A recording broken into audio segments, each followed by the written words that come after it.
Want some fresh ideas for using 6x6 paper? Hi, I'm Jess from JessCrafts.com and I'm here to help you make the most of your crafty time and supplies.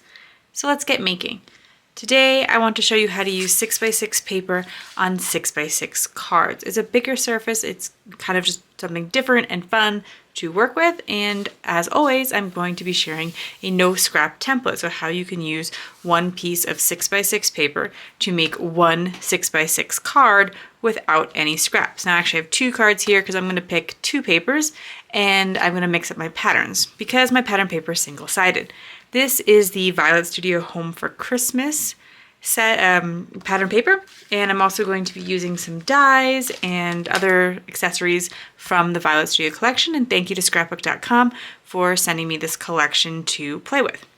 So I need to pick something that's going to look good in these large areas, so I can pick like a bolder, bigger pattern, but also I am going to be making smaller 2-inch squares. So it's something I want to keep in mind, and I'm going to think about different ways I want to mix them. Like, do I want all of these to be the same pattern and then the triangles to be different?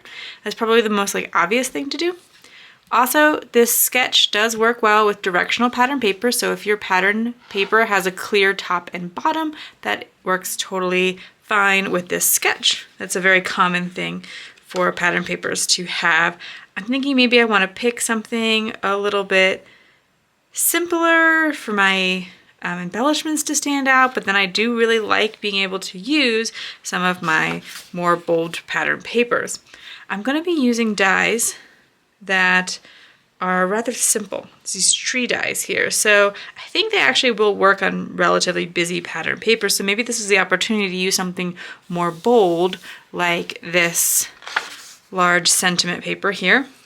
Okay, so I'm just gonna follow exactly what the sketch and template tell me to do. It tells me that I first need to cut my 6x6 paper to a 4x6. Then this 2x6 gets cut into 3 2x2 squares. And I'm going to do the same thing with my other pattern paper. I could probably cut them at the same time, but this diagonal cut is a little bit tricky, so I don't mind, spending a few more seconds to not have a problem. Okay, so then I made the diagonal cut as shown, and these will go in the corners of the card without any mats.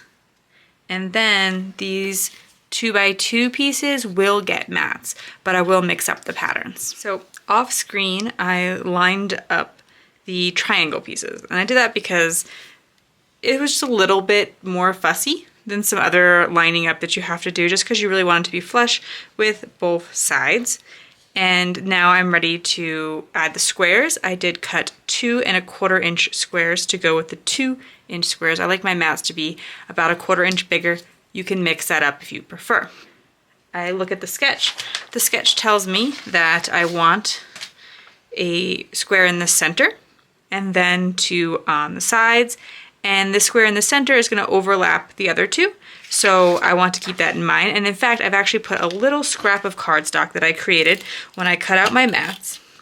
And I've placed that here in the center so that everything looks just a little bit more flat and even. I'm also going to line up my card on the grid mat so I know this is the center of the card and this is the center as I walk in from the edges.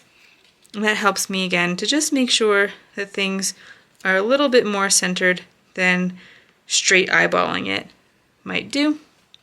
I'm not worried about it being perfect because we don't have to be perfect when we're crafting. Then I will add my other mats. You could add your pattern paper first if that works for you. I just was adding a whole bunch of adhesive at one time, and then my pattern paper will slip really easily onto these. I'm using scrapbook.com tape roller, so until you press it down, it's actually pretty easy to lift up if you're just sort of gently laying it down, and then you're like, oh, that wasn't quite straight. I can lift it up, and then when I have it, exactly where I want it, press it down. Because this center square is going to be my focal point, I might want to think carefully about which of these squares I want in the center because I'm going to be adding my die cuts on top in this instance. And so what is sticking out from around them is something to consider. So if I put it down on top of this one currently, you know, nothing looks silly, but like maybe I wouldn't want the back of the pickup truck. It's really up to you, but just something to, you know, you might be worth thinking about. So I cut out the Violet Studio Evergreen Trees. This is a die set, and I cut it out of some scrapbook.com Christmas cardstock, but I had already had some adhesive tape on the back, which can make things a little bit quicker when you're working with die cuts, but also if you do want to pop things up, then it doesn't really make sense to add the adhesive. So again, it's just kind of what you're going for. With dies like this that both cut and emboss, sometimes adding some ink over it can really add some interest to it, because if you're very gentle with the ink, it won't get into the, in this case, debossed pieces, because they're kind of like indented into the paper. And so it can just add a little bit extra layer of color, something to consider. And also you may want to add some embellishments on these to make them look like Christmas trees.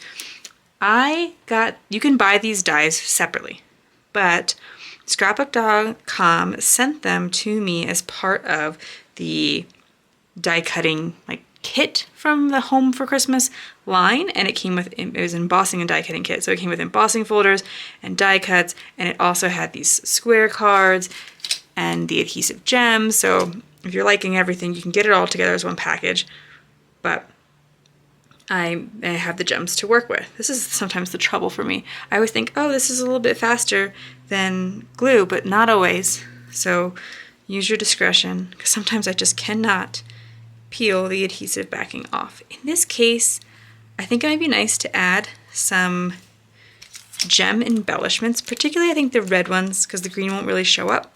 And I think that it will kind of tie in the red to this panel, and I could put them over some of the embossed areas.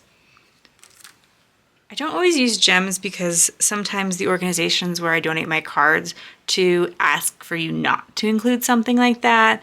You know, just check if you are donating your cards, check with the organization, see what is and isn't acceptable.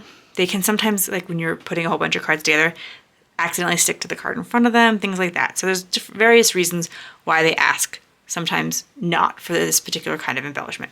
But I think that when you're doing something like this, you want to be kind of creating visual triangles that move your eye about the element. And also, I think it generally looks better to include an odd number of embellishments, although that's not always true, but it can be kind of a rule. But to me, it's a lot about like, I stop when I think it looks good, but if that doesn't feel comfortable to you because you're like, I always just add one more, or I never come up with a spot where it looks like full and comfortable, then following things like odd groupings or visual triangles can certainly help with making those decisions. And then finally, I'm not going to add a sentiment. This is why I don't put gems on camera, because I'm awful at it. And I said I don't use it too often, but I'm not going to put a sentiment on this card. There's a lot of writing already going on outside of adding a sentiment, so I think it will just kind of look busy and take away from the trees. So if you found this video helpful, here's another video where you can find more ideas for enjoying your crafty time and supplies. Let me know you like this video with a share to your crafty community, subscribe and click the bell so you don't miss the next template tutorial, and check the video description for product links. See you in the next video!